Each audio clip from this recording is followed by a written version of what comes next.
एठी देखंतु आज आमर कौन रोषे करा होउछि देखिबा।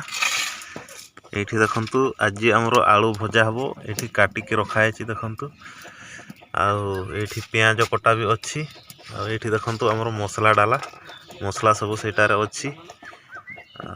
आमर केमिति आलू भजा हबो आपण माने ए वीडियो रे देखंतु। आमर सिंपल अल्प तेल अल्प मसला रे आमर सब तरकारी बना हुए। लंका गुटे पड़िला बे या पर कौन पड़ला फुटण जीरा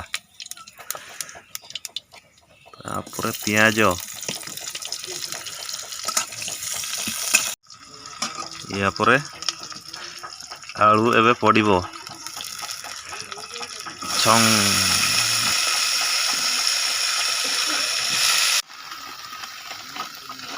एबे दिया जाउछि लूण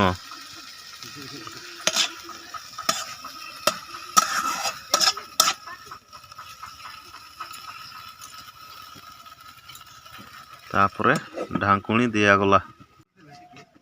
वर्तमान देखिबा हमरो आलू सिझी जाछि। वर्तमान कौन गुंड मसला गुडा को दिया होछि देखंतु। हल्दी गुंड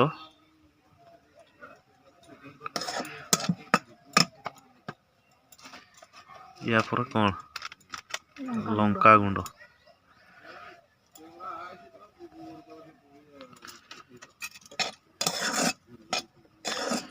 आमर आलू भजा रेडी हो गला। ये देखंतु आ या को पखाल संगे खिया हबो।